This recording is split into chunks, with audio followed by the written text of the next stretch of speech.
Lukas pasal 5. Penjala ikan menjadi penjala manusia. Pada suatu kali Yesus berdiri di pantai Danau Genesaret. Sedang orang banyak mengerumuni dia hendak mendengarkan firman Allah. Ia melihat dua perahu di tepi pantai. Nelayan-nelayannya telah turun dan sedang membasuh jalannya. Ia naik ke dalam salah satu perahu itu, yaitu perahu Simon, dan menyuruh dia supaya menolakkan perahunya sedikit jauh dari pantai. Lalu ia duduk dan mengajar orang banyak dari atas perahu. Setelah selesai berbicara, ia berkata kepada Simon, "Bertolaklah ke tempat yang dalam dan tebarkanlah jalamu untuk menangkap ikan." Simon menjawab, "Guru, telah sepanjang malam kami bekerja keras dan kami tidak menangkap apa-apa. Tetapi karena engkau menyuruhnya, aku akan menebarkan jala juga."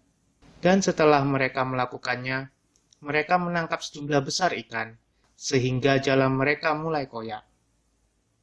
Lalu mereka memberi isyarat kepada teman-temannya di perahu yang lain, supaya mereka datang membantunya. Dan mereka itu datang. Lalu mereka bersama-sama mengisi kedua perahu itu dengan ikan, hingga hampir tenggelam. Ketika Simon Petrus melihat hal itu, ia pun tersungkur di depan Yesus dan berkata, "Tuhan, pergilah daripadaku, karena aku ini seorang berdosa." Sebab ia dan semua orang-orang yang bersama-sama dengan dia takjub oleh karena banyaknya ikan yang mereka tangkap. Demikian juga Yakobus dan Yohanes, anak-anak Zebedeus, yang menjadi teman Simon. Kata Yesus kepada Simon, "Jangan takut, mulai dari sekarang engkau akan menjala manusia." Dan sesudah mereka menghela perahu-perahunya ke darat, mereka pun meninggalkan segala sesuatu, lalu mengikut Yesus. Yesus menyembuhkan seorang yang sakit kusta. Pada suatu kali Yesus berada dalam sebuah kota. Di situ ada seorang yang penuh kusta. Ketika ia melihat Yesus, tersungkurlah ia dan memohon, "Tuan, jika Tuan mau, Tuan dapat mentahirkan aku." Lalu Yesus mengulurkan tangannya, menjamah orang itu dan berkata, "Aku mau, jadilah engkau tahir." Seketika itu juga lenyaplah penyakit kustanya. Yesus melarang orang itu memberitahukannya kepada siapapun juga dan berkata, "Pergilah, perlihatkanlah dirimu kepada imam dan persembahkanlah untuk pentahiranmu persembahan seperti yang diperintahkan Musa sebagai bukti bagi mereka." Tetapi kabar tentang Yesus makin jauh tersiar. Dan datanglah orang banyak, berbondong-bondong kepadanya untuk mendengar dia dan untuk disembuhkan dari penyakit mereka. Akan tetapi, ia mengundurkan diri ke tempat-tempat yang sunyi dan berdoa. Orang lumpuh disembuhkan.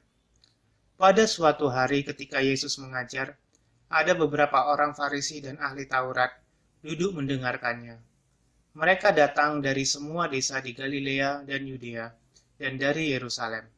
Kuasa Tuhan menyertai dia sehingga ia dapat menyembuhkan orang sakit. Lalu datanglah beberapa orang mengusung seorang lumpuh. Di atas tempat tidur. Mereka berusaha membawa dia masuk dan meletakkannya di hadapan Yesus. Karena mereka tidak dapat membawanya masuk berhubung dengan banyaknya orang di situ, naiklah mereka ke atap rumah, lalu membongkar atap itu dan menurunkan orang itu dengan tempat tidurnya ke tengah-tengah orang banyak, tepat di depan Yesus. Ketika Yesus melihat iman mereka, berkatalah ia, "Hai saudara, dosamu sudah diampuni." Tetapi ahli-ahli Taurat dan orang-orang Farisi berpikir dalam hatinya, "Siapakah orang yang menghujat Allah ini? Siapa yang dapat mengampuni dosa selain daripada Allah sendiri?" Akan tetapi Yesus mengetahui pikiran mereka, lalu berkata kepada mereka, "Apakah yang kamu pikirkan dalam hatimu? Manakah lebih mudah mengatakan, 'Dosamu sudah diampuni,' atau mengatakan, 'Bangunlah dan berjalanlah'? Tetapi supaya kamu tahu bahwa di dunia ini Anak Manusia berkuasa mengampuni dosa." Berkatalah ia kepada orang lumpuh itu, "Kepadamu kukatakan, bangunlah, angkatlah tempat tidurmu dan pulanglah ke rumahmu."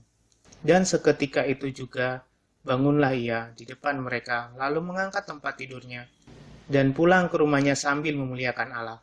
Semua orang itu takjub lalu memuliakan Allah, dan mereka sangat takut, katanya, Hari ini kami telah menyaksikan hal-hal yang sangat mengherankan.